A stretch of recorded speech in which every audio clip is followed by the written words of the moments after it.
మనకి ఎల్లప్పుడూ ఐశ్వర్యం లభిస్తూనే ఉండాలంటే, దరిద్రం అనేది లేకుండానే ఉండాలంటే, ఎప్పుడూ డబ్బులు బాగా వస్తూనే ఉండాలంటే మన ఇంట్లో కొన్ని వస్తువులు ఉండాలని పరిహార శాస్త్రంలో చెప్పడం జరిగింది.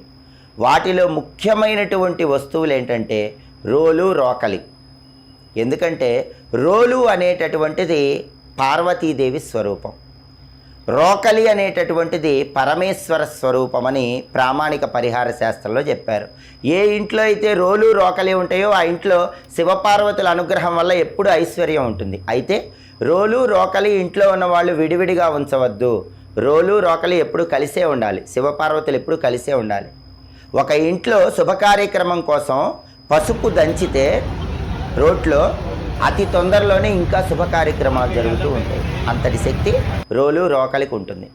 ఆ తర్వాత ఖచ్చితంగా ఇంట్లో ఉండాల్సిన వస్తువు చాట.